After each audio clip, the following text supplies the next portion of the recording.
Hi friends, இன்றைக்கி நம்ம development of education இந்த விக்டோரியன் இங்கிலாந்து இதை பற்றி தான் பார்க்க போகிறோம்.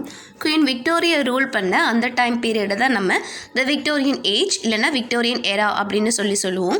இவங்க வந்து 1837 1901 வரை ரூல் பண்ணியிருக்காங்க. ஸோ இவங்க ரூல் பண்ண அந்த டைமில் எஜுகேஷன் எப்படி இருந்துச்சு, எஜுகேஷன் எப்படி டெவலப் ஆச்சு, எஜுகேஷனோடைய கண்டிஷன் எப்படி இருந்துச்சு அப்படின்னு சொல்லி தான் நம்ம இப்போ பார்க்க போகிறோம்.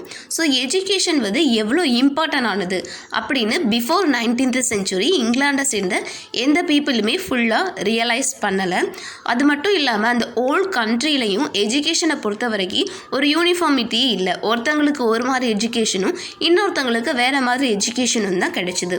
So upper class and middle class people இருக்காங்கள்ல, அவங்களாம் பப்ளிக் ஸ்கூல்லேருந்து எஜுகேட் ஆனாங்க, but with high charge. So high charge பண்ணுறனால புவர் பீப்புளால் அங்கே போய் எஜுகேட் ஆக முடியாதுல்ல. ஸோ புவர் பீப்புளுக்கு த சர்ச் ஆஃப் இங்கிலாந்து சார்பாக எஜுகேஷன் வந்து ப்ரொவைட் பண்ணாங்க, பட் வித் லோ ஃபீஸ்.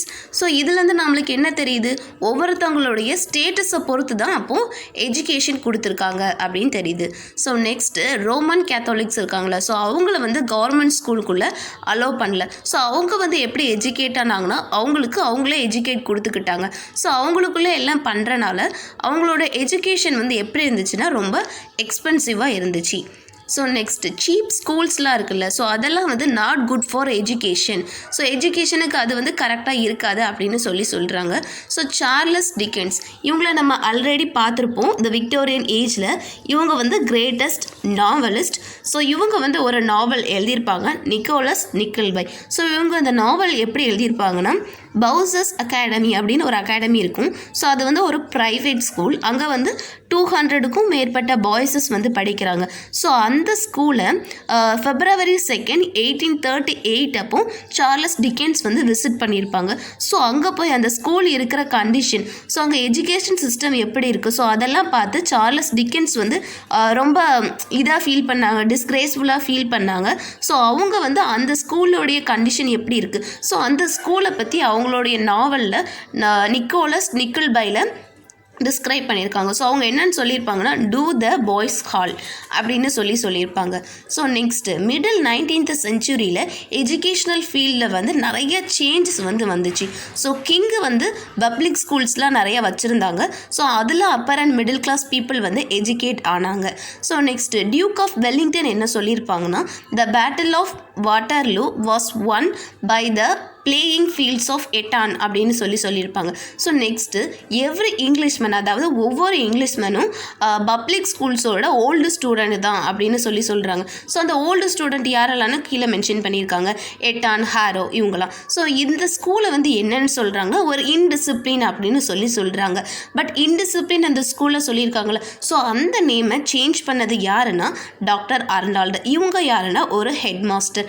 அது மட்டும் இல்லாமல் நம்ம போயிட்டுருக்காங்களே மேத்யூ அர்னால்டு, அவங்களுடைய ஃபாதரும் கூட. ஸோ மேத்யூ அர்னால்டு வந்து த கிரேட்டஸ்ட் எஜுகேஷ்னலிஸ்ட் ஃபார் 14 இயர்ஸாக. ஸோ இவங்க வந்து 1828 1842 வரை த கிரேட் எஜுகேஷ்னலிஸ்டாக இருந்திருக்காங்க. So he emphasise the study of religion.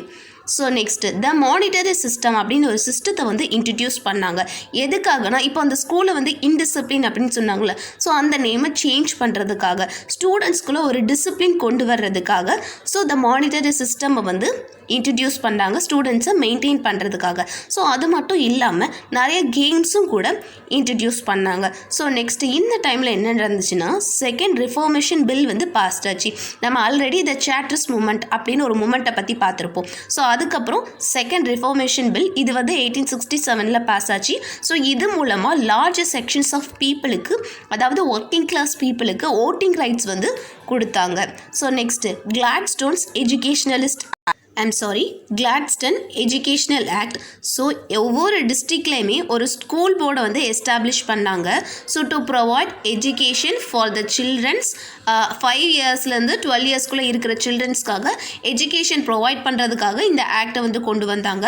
So இந்த ஆக்ட் மூலமாக நிறைய சேஞ்சஸ் வந்து விக்டோரியன் ஏஜில் நிறைய சேஞ்சஸ் வந்து நடந்துச்சு எஜுகேஷனை பொறுத்த வரைக்கும். ஸோ அது மட்டும் இல்லாமல் நிறைய நியூ யூனிவர்சிட்டி வந்து வந்துச்சு. ஸோ அவங்கெல்லாம் வந்து ஸ்டூடெண்ட்ஸை என்கரேஜ் பண்ணுறாங்க. எதுக்காகனா, நிறைய ப்ரொஃபஷ்னல் சப்ஜெக்ட்ஸை படிக்கிறதுக்காக. ஸோ அது மட்டும் இல்லாமல் சயின்டிஃபிக்கை டெவலப் பண்ணுறதுக்காக செப்பரேட் காலேஜஸ்லாம் வர ஆரம்பிச்சிது. எப்போனா 1890. So the Royal College of Science இவங்க வந்து சயின்டிஃபிக்கு ரொம்ப இம்பார்ட்டன்ஸ் வந்து கொடுத்தாங்க. ஸோ நெக்ஸ்ட் என்ன ஆச்சுன்னா உமன்ஸோடைய எஜுகேஷனுக்காக அட்டென்ஷன் கொடுக்க ஆரம்பித்தாங்க. So Queen's College for Women அப்படின்னு ஒரு காலேஜ் வந்து ஸ்டார்ட் பண்ணாங்க. It established in 1848. ஸோ இந்த காலேஜை ஃபாலோ பண்ணி பெட்ஃபோர்ட் காலேஜ், செட்டில்டன் காலேஜ், ஸோ இந்த மாதிரி சில காலேஜஸ் வந்து விமென்ஸ்க்காக ஸ்டார்ட் பண்ணாங்க. ஸோ லண்டன் யூனிவர்சிட்டியில் தான் ஃபஸ்ட்டு விமனுக்கு வந்து டிகிரி கொடுத்தாங்க. எப்போனா 1879.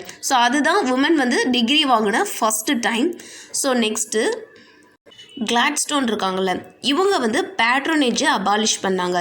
பேட்ரோனேஜ்னால் சம்திங் லைக் இந்த சிபாரிசுன்னு சொல்லுவோம்ல, ஸோ அதை வந்து அபாலிஷ் பண்ணாங்க for all public offices.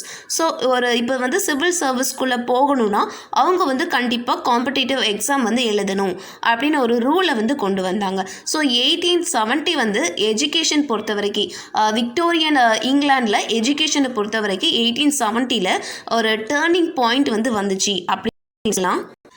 Royal commission அப்படின்னு ஒரு கமிஷனை வந்து அப்பாயிண்ட் பண்ணாங்க கண்ட்ரிக்குள்ளே. ஸோ இந்த கமிஷன் வந்து என்ன பண்ணுவாங்கன்னா எஜுகேஷ்னல் சிஸ்டம் எப்படி இருக்குது அப்படின்னு அப்சர்வ் பண்ணி அதை பற்றி ரிசர்ச் பண்ணுவாங்க. ஸோ அந்த கமிஷன் வந்து 1895 ஸோ எஜுகேஷன் சிஸ்டம் வந்து எப்படி இருக்குது அப்படின்னு சொல்லி ரிப்போர்ட் பண்ணுவாங்க. ஸோ அவங்களுடைய ரிப்போர்ட்டில் ஜெர்மன் சிஸ்டமை கம்பேர் பண்ணும்போது ரொம்ப டிஃபெக்டிவாக தான் இருக்குது அப்படின்னு சொல்லியிருப்பாங்க. ஸோ இதை சரி பண்ணுறதுக்காக த போர்ட் ஆஃப் எஜுகேஷன் அப்படின்னு ஒரு எஜுகேஷனை வந்து எஸ்டாப்ளிஷ் பண்ணுவாங்க. எப்போனா 1899 to develop the education system. The education act இதை வந்து நம்ம பால்ஃபோர் ஆக்ட் அப்படின்னு சொல்லுவோம். ஸோ இதில் என்ன பண்ணாங்கன்னா த ஸ்கூல் போர்ட்ஸ் இருக்காங்களே, ஸோ அவங்களுடைய பவரை வந்து அபாலிஷ் பண்ணிவிட்டு ஸோ அந்த பவரை யாருக்கு கொடுத்தாங்கன்னா எலெக்டட் கண்ட்ரிஸ் கவுன்சிலுக்கும் சர்டன் லார்ஜ் பாரோ கவுன்சில்ஸுக்கும் கொடுத்தாங்க. ஸோ எஜுகேஷனில் ஸோ அவங்க வந்து எஜுகேஷனுடைய டெவலப்மெண்ட்டுக்கு நல்ல ஒரு ஹெல்ப்ஃபுல்லாக இருந்தாங்க. ஸோ 20th செஞ்சுரியை சேர்ந்த பிரிட்டனில் உள்ளது. ஸோ நெக்ஸ்ட்டு இது வந்து இப்போ இந்த எஸ்டாப்ளிஷ்மெண்ட் வந்து இந்த கண்ட்ரிக்குள்ளேயே ஒரு யூனிஃபார்மிட்டி நம்ம முதலே பார்த்துருந்தோம், ஒரு யூனிஃபார்மிட்டியே இல்லை அப்படின்னு. ஸோ இது வந்து ஒரு யூனிஃபார்மை வந்து கொண்டு வந்துச்சு எஜுகேஷ்னல் சிஸ்டத்தை பொறுத்த வரைக்கும். ஸோ இந்த ஸ்டெப்பு முன்னாடி எடுத்து வச்சாங்களோ, ஸோ இந்த ஸ்டெப்பு வந்து விக்டோரியன் ஏஜில் உள்ள அந்த எஜுகேஷனலுக்கு வந்து ஒரு நல்ல டெவலப்மெண்ட்டாக இருந்துச்சு அப்படின்னே சொல்லலாம். அதாவது அது டெவலப் ஆகிறதுக்கு இது வந்து நல்லா ஹெல்ப்ஃபுல்லாக இருந்துச்சு. ஸோ அவ்வளோதான். தேங்க்யூ, தேங்க்ஸ் ஃபார் வாட்சிங். Have a nice day.